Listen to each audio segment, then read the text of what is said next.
This month, at least a dozen religious leaders gathered at the First Methodist Church in Mission Valley. California is going to be a beacon on the hill. The star of the gathering was Sister Helen Prejean, the Louisiana nun and death penalty opponent who wrote Dead Man Walking. A lot of times we ask the question, who deserves to die? Well, we got to ask the flip question, who deserves to kill them? Do you? Do I? Do we as a society? No, it diminishes life. The group was religiously diverse, but on the question of the death penalty, they all urged a vote for Prop 34 to repeal the death penalty in California. Islam is pro-life. Islam is for promoting lives and making the society, the community, safer. I think there are many punishments that can go along with redemption and rehabilitation that do not extinguish the hope that every human being deserves. The punishment that would replace the death penalty under Prop 34 would be life in prison without the possibility of parole. Among the people who see that as a better way include Ronnie Carmona. In 2008, her son Arthur was killed by a man who ran over him with his car. But Carmona said she never wanted to see the offender put to death. She says the obligation is paid through years in prison. I felt the person should spend the rest of their life in prison. For me, that's justice. And I know a lot of people talk about, well, the death penalty is closure. There's never any closure when you lose a loved one that way. Prop 34 is backed by diverse groups of people that include religious leaders and former law enforcement officials. They argue that no justice system is good enough to guarantee that no innocent person would ever be executed. The state legislative analyst says repealing the death penalty would save California up to $100 million every year, mostly in court costs. One reason many victims' families see no closure in the death penalty lies in its history. Since California reinstated the death penalty in 1978, the state has condemned nearly 900 people to death.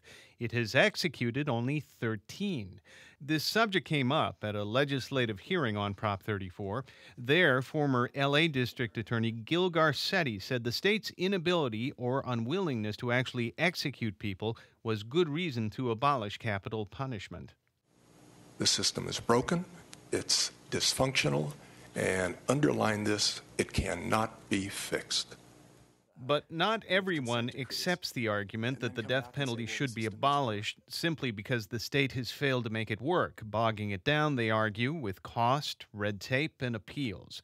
Kermit Alexander's mother and younger sister were both murdered, and he wants the death penalty fixed. What we need to do is figure out, we have the brains and we have the money, we need to figure out the most expeditious way to get it done and get it done.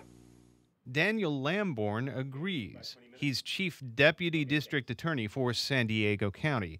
In the 1990s, he prosecuted Cleophas Prince, who was found guilty of sexually assaulting and murdering 6 women. Prince was sentenced to death in 1993, but today, 19 years later, he's still alive in San Quentin. When asked why he still supports the death penalty, Lamborn tells us to imagine someone who commits one rape and murder.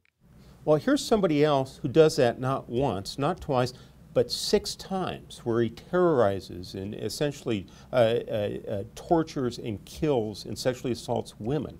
Are 5 of those murders free ones, where he doesn't do one more day in custody, no more punishment for 5 of those 6 women that were killed? He would have gotten life in prison for the one.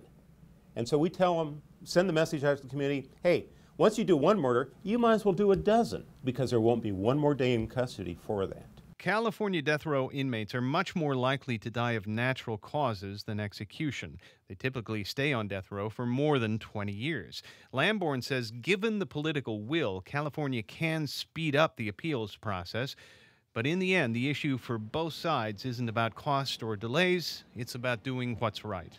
When we have the DNA, when we have soil samples, fiber samples, every aspect of science coming and saying, this guy did it. And when we have a monster, why not do justice? Why not do justice? We look at the death of an innocent Jesus on a Roman cross, and we learn 2 things. 1, human beings are incapable of discerning ultimate innocence or guilt. And 2, even in the face of guilt, God calls us to grace. Thank you.